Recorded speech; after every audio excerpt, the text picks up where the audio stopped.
दोस्तों, यह वीडियो भी भारत में व्याप्त एक विडंबना के विषय में ही है। दोस्तों, यह विडंबना है भारत देश में जड़ों तक फैला भ्रष्टाचार।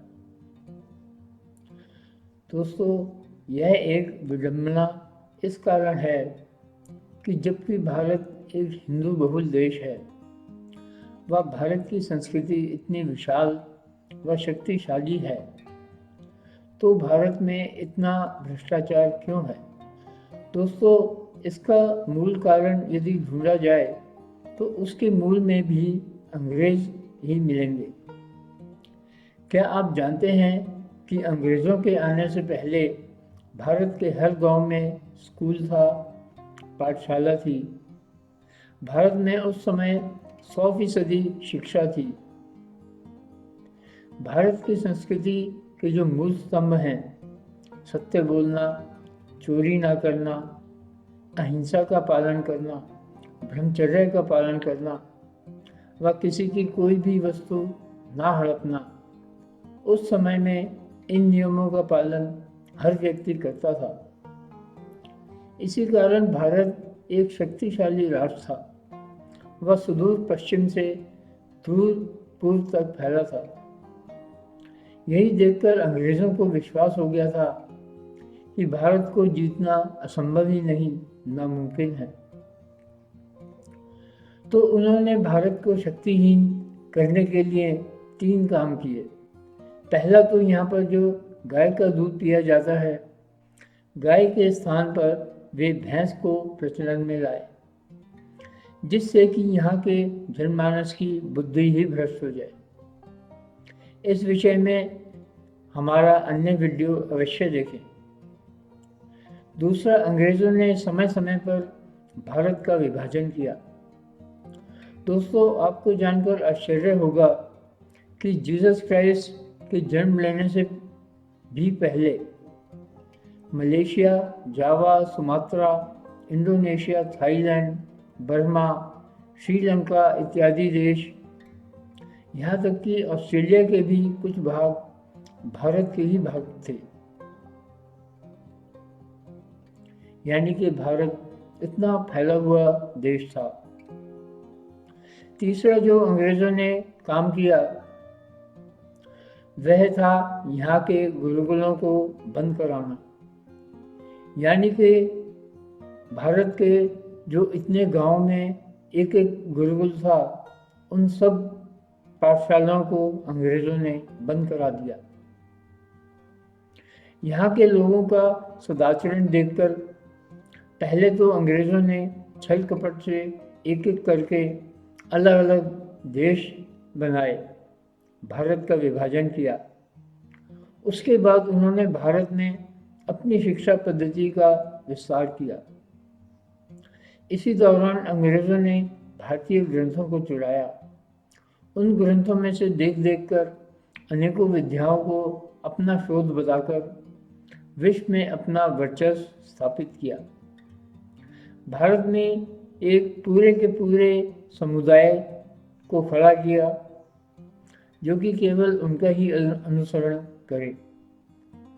दोस्तों, इस प्रकार अंग्रेजों ने भारत की संस्कृति व भारत की विद्या कौशल को नष्ट किया। वह अनेकों विभाजन करके भारत को एक शक्तिहीन व विवेकहीन देश बना दिया। दोस्तों, यह भी ध्यान रहे कि अंग्रेजों का ये भारत तोड़ो अभियान मुस्लिमों के साथ मिलकर वर्तमान समय में भी चल रहा है। इस विषय में भी हमारा अन्य वीडियो देखें। अब देखें कि भारत में भ्रष्टाचार किस प्रकार आरंभ हुआ। दोस्तों, आपको जानकर आश्चर्य होगा कि भारत में भ्रष्टाचार के जनक भारत के पहले प्रधानमंत्री ही थे। भारत की स्वतंत्रता प्राप्त करने के पश्चात सिंगापुर की सरकार ने भारतीय प्रधानमंत्री को सिंगापुर आने का न्योता दिया कि वे आकर नेताजी द्वारा छोड़ा गया खजाना भारत ले जाएं। दोस्तों, यह धन दौलत नेताजी ने विश्व में अनेकों देशों में जाकर भारतीयों से भारत की स्वतंत्रता के लिए जमा किया था। इस खजाने का मूल्य उस समय 683 करोड़ रुपए था। भारत के प्रधानमंत्री सिंगापुर अवश्य गए, परंतु इसके बाद यह पता नहीं चला कि वह खजाना कहाँ गया। नेताजी के विषय में झूठा समाचार फैलाया गया कि उनका खजाना प्लेन क्रैश में लूट लिया गया। भारत में जब इसकी चर्चा हुई तो कई वर्षों तक नेताजी के केस को टाल दिया गया। वर्तमान समय में भी नेताजी के संबंधित फाइलों को नहीं खोला गया है, वह एक सीक्रेट है।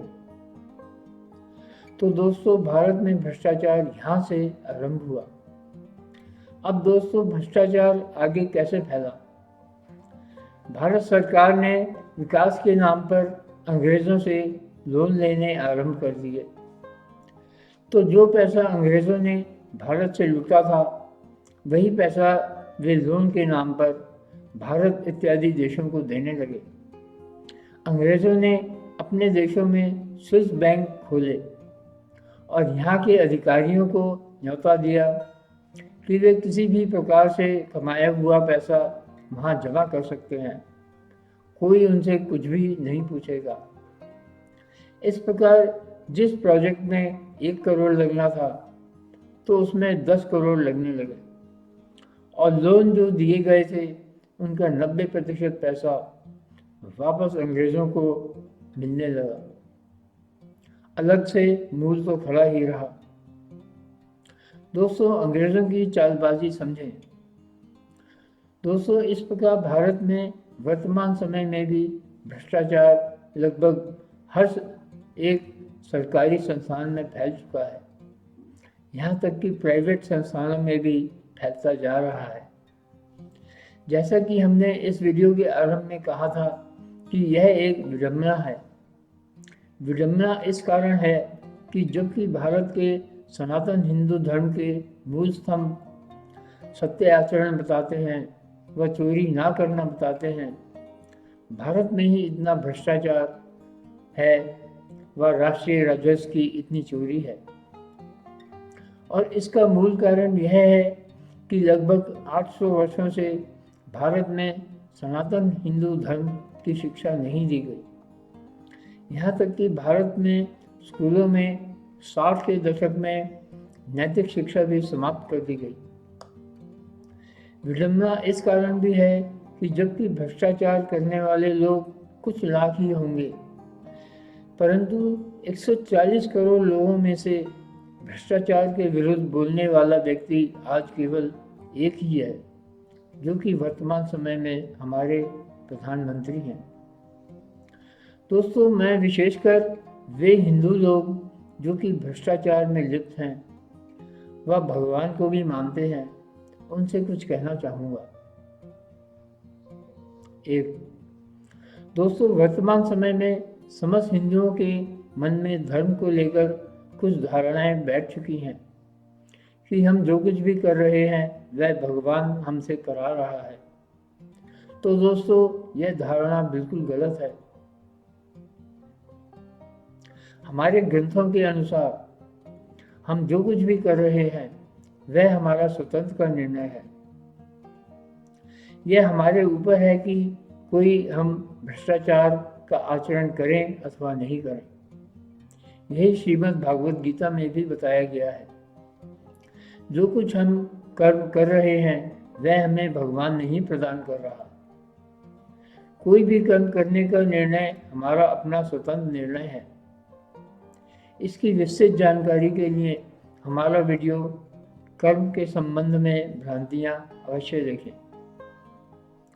दूसरा, हमारी मनुस्मृति जो कि वेदों से ही निर्मित है, उसके अनुसार यदि कोई व्यक्ति 5 आचरण यानी कि सत्य बोलना, चोरी ना करना, अहिंसा का पालन करना, ब्रह्मचर्य का पालन करना व किसी की कोई भी वस्तु ना हड़पना, यह 5 आचरण नहीं करता तो उसकी प्रार्थनाएं भगवान द्वारा स्वीकार नहीं होती। दोस्तों, भ्रष्टाचार देश के राजस्व की चोरी ही है।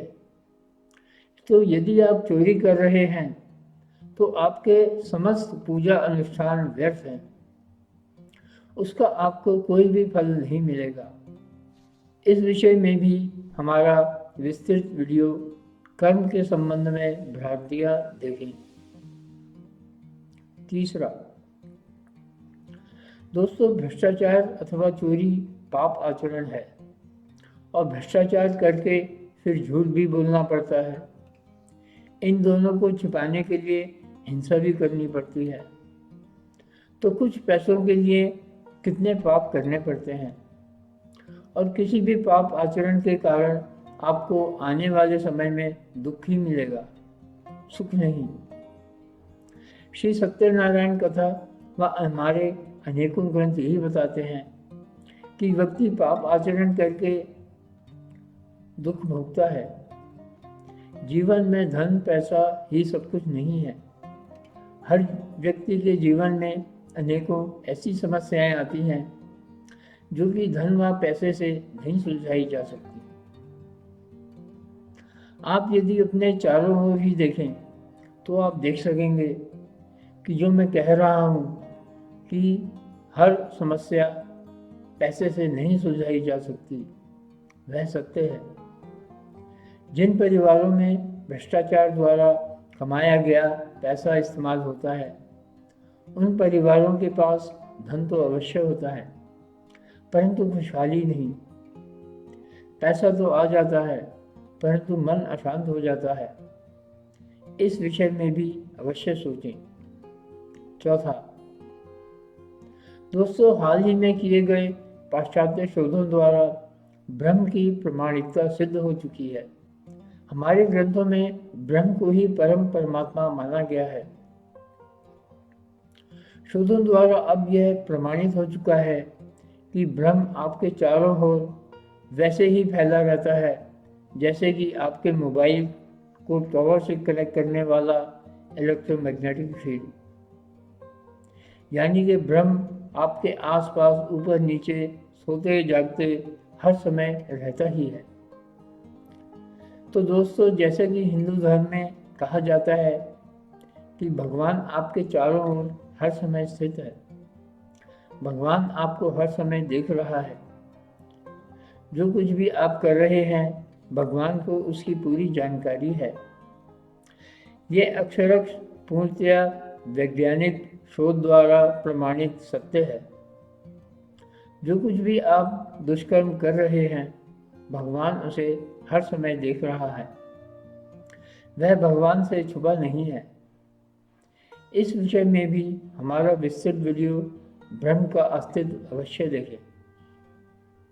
पांचवा, यदि आप कहते हैं कि यह आप अपने बच्चों के लिए कर रहे हैं, तो यह भी गलत है, क्योंकि जिस प्रकार आपके पैसे का लाभ आपके बच्चे उठाते हैं, उसी प्रकार आपके पाप कर्मों का दुष्परिणाम भी आपके बच्चों को ही झेलना पड़ेगा।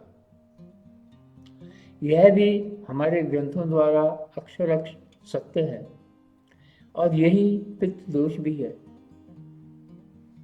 छठा, दोस्तों, यदि आप समझते हैं कि भ्रष्टाचार का किसी को पता नहीं चलेगा, तो यह भी गलत है, क्योंकि जनता को मूर्ख ना समझें।